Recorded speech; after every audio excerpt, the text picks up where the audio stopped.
Hello and welcome to Armed with Controllers. It's Fabs here. Today I am playing some Dynasty Warriors 7 Empires.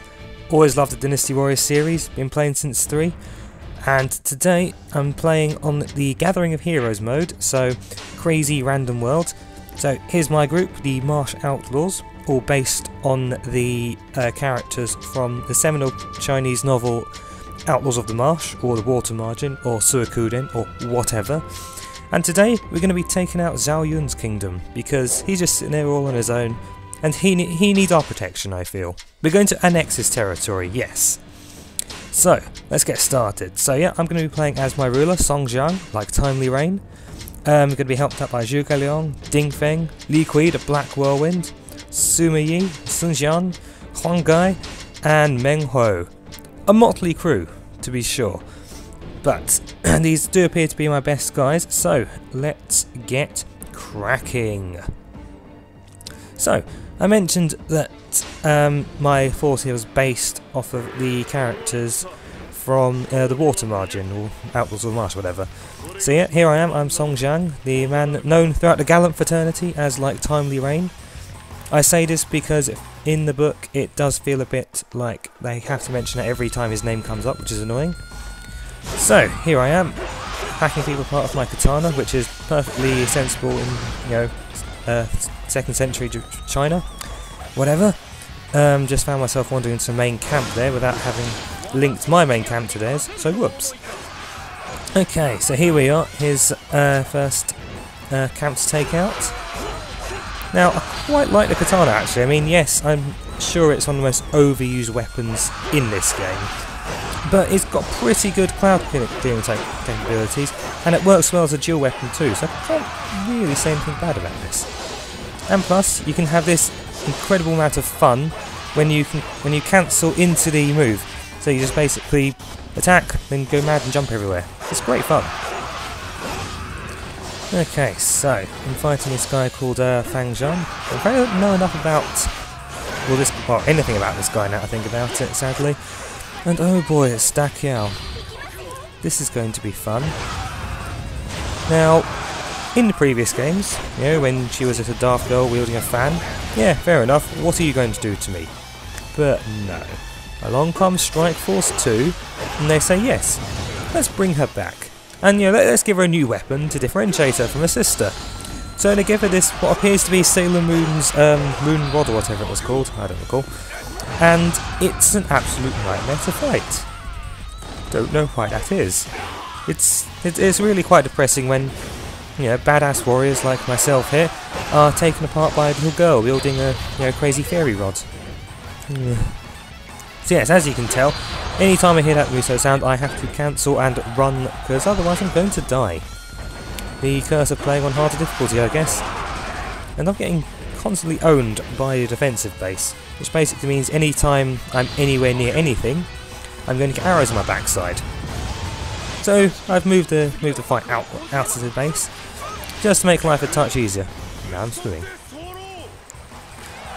Swimming. They introduced swimming in 6, but the problem is that it feels a bit pointless because most of the time, when you do fall into water, it's not because of any shortcut or whatever. If anything, you're probably adding about 5 minutes to your game because you have to then spend ages swimming painfully slowly towards somewhere where there might be some kind of like ladder or whatever. And when there's not, you don't have to go forever just trying to find somewhere that gets you back on land and then close to where you originally were. And then you get knocked into the drink again, which is great. Really great. Okay, and I've just killed a little girl. I'm very pleased about this, because she deserved it, because she is a yeah, I shouldn't hold grudges. But anyway. So I should have this base under my thumb very shortly, unless, you know, I get arrowed to death. And won't that be nice? Okay, one of my allies is somehow causing poison mist. I'm going to assume he's farted very loudly, but I'm ching. Okay, base 1 belongs to me. Get in. Okay, so I now actually have connected my main base to the enemy's main base, so I could go and finish this now.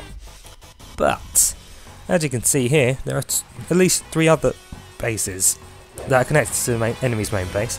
So I'm going to try and get those as well, to completely cut off the enemy outside.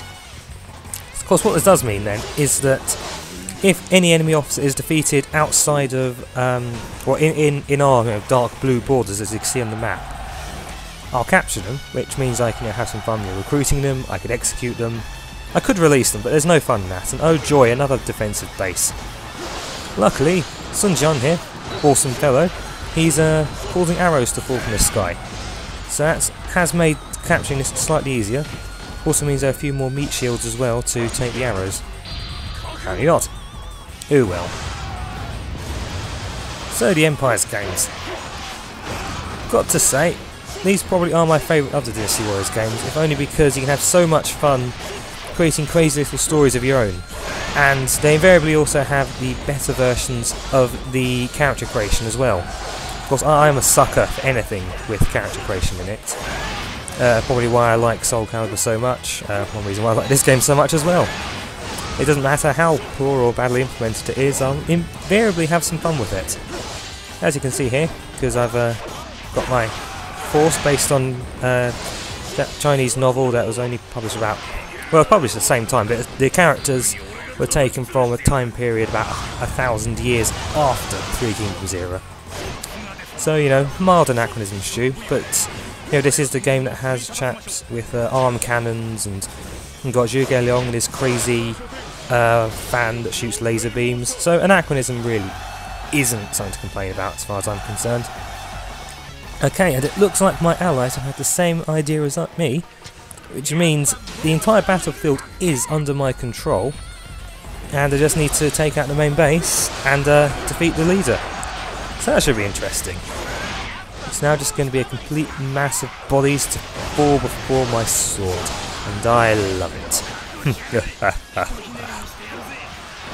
Okay, and I see I'm fighting Chen Qian here, who is wielding the giant mace thingamajig. I hate the mace in this game. It's bizarre because, yeah, previous games you'd be fighting against Ju Shu. I can't remember, don't ask me how you pronounce his name. But, yeah, the guy who usually uses that weapon, and he'd be fairly easy to defeat because he's just that slow. He doesn't have too much in the way of super armour, so he won't be absorbing hits quite so much. Not so in this game. Anyone using that weapon has the ability to basically get your health bar from full to nothing in the matter of a second, hence why I'm now running away like some kind of girl. Then again, better to be a living girl than a dead man. Unless you're Spider-Man, because Spider-Man's awesome. I don't quite know where I was going with that. My apologies. So, just hacking people down here. Chen Lan is gone. Excellent. And yeah, I think that means he's been captured. Will the enemy ever learn they do not stand a chance against me? Now, Song Jian wasn't this much of a bastard in Outlaws of the Martian. Oh, Dakiao's back. Why? Why would you do this to me, universe? Ah, but Xiao Yun's out. Which means I now have a good chance of ending this quickly and decisively. If I can just kill him. Which should be cool. And what the this is why I don't like you, Daqiao. Now, one nice thing about the Empire's games is that, well, this one in particular, is that if you die, that's not automatically game over, because you have a certain number of troops assigned to you under your command, and you instead just lose a whole bunch of those. So if I end up dying and there are 0 troops left, that's it for me. And it's Dongzhuo! Yay! Dongzhuo! Fat person throwing bombs. He's gotten a massive power upgrade in this as well. This is really not fun. Oh well, just want to kill the poster boy. That's all I need to do. I don't know, I mean, Zhao Yun's powerful and all that, but he's never really interested me as a character. Which is strange, because, you know, if you read the Three Kingdoms novel, he's, you know, usual paragon of awesome and whatnot. And, what's he doing? Such like, but no, he just comes across as a very typical Japanese Bishi character in this. So I'm just going to have a fit and jump everywhere. That should stop him, right? Apparently so. And now he's been owned. Victory us, and one guy did it. That's weird, I thought only I could do the killing blow. Never mind, so to the victor the spoils. And yep, I'm injured. Only the ruler's injured. That's just great. So let's recruit Zhao Yun. Excellent, I didn't really feel like killing you, so that's okay. Yep, good. And another one joins my crazy army. And the Outlaws of the Marsh now have a slightly more powerful grip on China. So, that's pretty cool. I'm going to end it here now. Join me in the future for hopefully some more exploits for the Marsh Outlaws. And yeah, if you enjoyed, please like and subscribe. Good night.